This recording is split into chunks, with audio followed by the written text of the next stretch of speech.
Vamos lá para análise macro. Bom, hoje nós já começamos com uma informação que aconteceu ontem na Petrobras, que fez ela cair 5% em 30 minutos. É isso mesmo. Ontem nós tínhamos um cenário extremamente positivo para a ação, aí ela desabou 5% em 30 minutos, depois voltou tudo, aí depois desabou no final do dia de novo. E eu vou falar o porquê que isso tudo aconteceu na ação. Também tivemos aí as bolsas americanas lá fora que estavam positivas e desabaram por lá também por a fala de um dos membros do Fed, que eu vou comentar o que ele falou. E também nós tivemos aí as outras bolsas pelo mundo refletindo, como Japão e Europa, e eu também vou dar uma pincelada aqui. Mas já começando pelo fato mais relevante para a nossa bolsa aqui, foi ontem essa montanha-russa absurda que teve na Petrobras, porque nós tivemos um cenário que abriu bem positivo ontem, um cenário aí de alta para as bolsas, e foi o que aconteceu.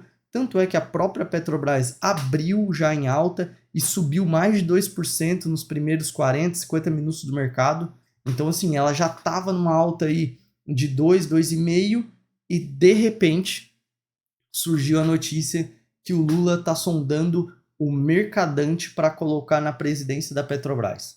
Aí a ação desabou aí, como eu comentei, 5% em 30 minutos. Então, isso fez totalmente preço na nossa bolsa, pelo grande peso que a Petrobras tem, e acabou puxando a nossa bolsa como um todo para baixo. E óbvio, né, também teve uma ajuda do setor externo lá, da parte externa do mundo que empurrou a gente aqui para baixo. Só que a Petrobras teve uma virada durante o dia ali que voltou aí 3, 4% para cima de novo, que foi a informação que o Lula aparentemente liberou o pagamento de metade daqueles dividendos que tinham sido retidos, os dividendos extras, o equivalente a 20 bilhões de reais. E aí a ação voltou quase tudo, e aí depois surgiram as outras informações lá confirmando que possivelmente o Mercadante vai ser o novo presidente da Petrobras. Inclusive, uma delas foi que o Mercadante já conversou com o Prats e também falou que ele não é contra o Prats, mas que o Lula sim sondou ele para poder presidir a Petrobras. E aí, novamente, a ação desabou e aí bateu ali um dia que seria um dia extremamente positivo para fechar com um dia extremamente negativo.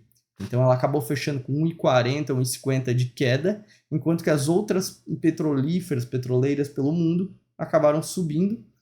E nós temos um fato diferente aqui acontecendo para pressão na Petrobras, que é o preço do petróleo.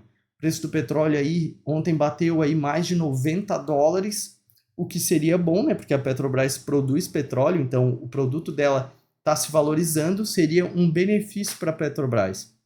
Só que o que acontece? Ela já está com uma defasagem de preço muito grande, se aproximando aí de 20% de diferença do preço praticado aqui no Brasil para o preço do petróleo internacional. Ou seja, ela está bancando o custo de estar entregando petróleo mais barato do que o petróleo lá fora. E aí isso gera mais pressão. Quanto mais o petróleo subir dessa faixa aí dos $90, nós teremos aí mais pressão para a Petrobras aumentar o preço do combustível aqui. Só que com a interferência do governo, isso é praticamente impossível, porque o governo não está deixando, inclusive já prevendo que provavelmente o Prats iria mexer no preço da gasolina aqui, o Lula está pensando em trocar ele, porque daí botando alguém de mais confiança lá dentro, ele consegue manipular mais essa situação do preço do petróleo,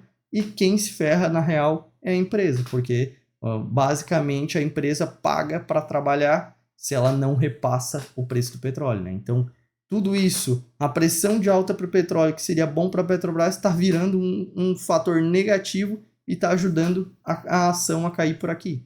Então, tudo isso tem que ficar no radar, né? E por isso que a gente olha sempre as notícias, as informações para operar na nossa bolsa aqui. Porque a partir do momento que foi ventilado essas informações ali do Mercadante na Petrobras, óbvio que isso não seria bom, isso tem uma ligação muito grande com Lula, intervenção é vender Petrobras e ganhar na queda dela. Então, isso são as operações baseadas nos fatos que acontecem aqui no Brasil, que dão liberdade aí para a gente poder fazer a nossa movimentação e tirar o nosso, né, e sair fora, que é o mais importante.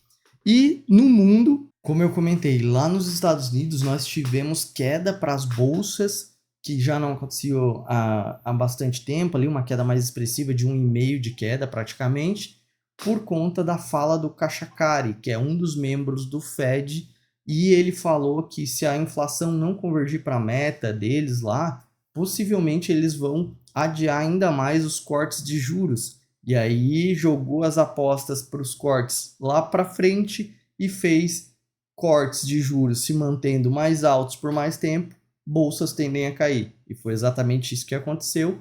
Também uma das informações que afetam o mercado direto e fizeram que as bolsas caíssem por lá e refletissem para o resto do mundo. Porque a China está em feriado, só que o Japão estava aberto.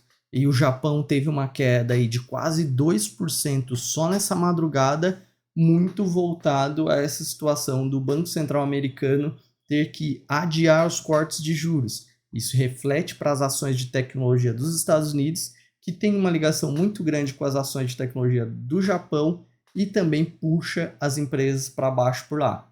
Além de setores como o setor de corretoras por lá terem desabado também e ajudado nesse pessimismo nessa madrugada lá no Japão. Na Europa, nós tivemos aí as bolsas caindo, estamos tendo as bolsas caindo agora nessa madrugada, totalmente voltada ao que aconteceu lá nos Estados Unidos, né, a fala do membro do Fed, porque à tarde ontem nós tínhamos as bolsas da Europa fechadas, e agora nessa madrugada que elas abriram, já abriram desabando aí, a maioria delas estão caindo aí mais de 1%.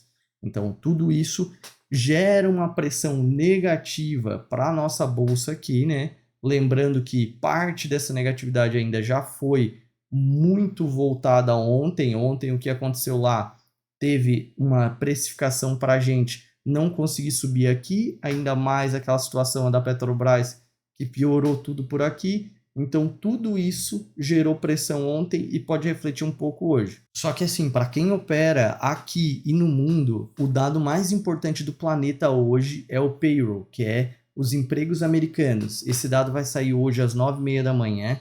É o principal dado do planeta Terra, é o que mais reflete nas bolsas quando ele sai fora das expectativas. E hoje nós temos uma expectativa que os empregos lá nos Estados Unidos novos desacelerem.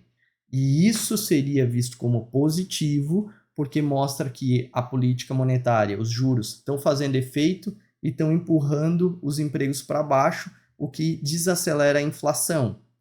Só que se esse dado vier acima, gerando mais empregos, aí prepara que é desabar as bolsas por lá e empurrar a nossa bolsa aqui forte também para baixo, principalmente no momento que o dado sair. E junto com o payroll vai sair o ganho médio por hora trabalhada, que é extremamente ligado à inflação. Se vier aumentando, vai dar a entender que o Fed, que é o Banco Central, vai precisar sim manter os juros mais altos e vai gerar queda para as bolsas nos Estados Unidos e empurrar nossa bolsa aqui para baixo no momento que o dado sair. E se vier ao contrário, vai dar otimismo e a gente vai poder finalmente surfar uma alta com eles se o cenário aqui da política não atrapalhar nossas ações por aqui, né?